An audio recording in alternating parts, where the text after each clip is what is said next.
सच्चाई की जीत कहानी। एक समय की बात है, एक धर्मात्मा राजा ने अपने राज्य में एक अनोखी चुनौती रखी। उन्होंने घोषणा की कि जो कोई भी सच्चाई के साथ पूरा जीवन जीता होगा उसे अपार धन और सम्मान से नवाजा जाएगा। घोषणा से पूरे राज्य में हलचल मच गई। हर कोई इस इनाम को पाने के लिए उत्सुक था।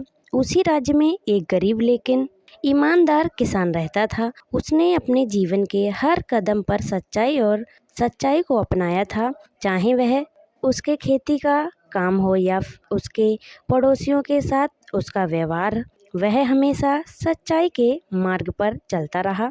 एक दिन किसान ने सोचा कि वह भी राजा की चुनौती का हिस्सा बनेगा।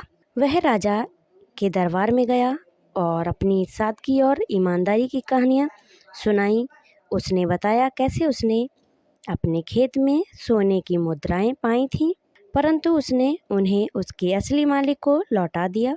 कैसे उसने अपने पड़ोसी की भूलवश भेजी गई अनाज की बोरी उसे वापस कर दी थी। राजा उसकी कहानियों से प्रभावित हुए। उन्होंने महसूस किया कि किसान ने न केवल शब्दों में बल्कि कर्मों में भी सच्चाई को अपनाया था। राजा ने उसे इनाम के रूप में सोने के सिक्के, नई भूमि और राज्य में सम्मानित स्थान दिया और आश्वासन दिया कि सच्चाई और ईमानदारी का राज्य भर में गुणगान किया जाएगा। इस घटना से प्रेरित होकर अन्य लोगों ने भी सच्चाई के मार्ग को अपनाने का संकल्प लिया। यह घटना पूरे राज्य में सच्चाई और ईमानदारी के महत्व को उजागर करने वाली बन गई।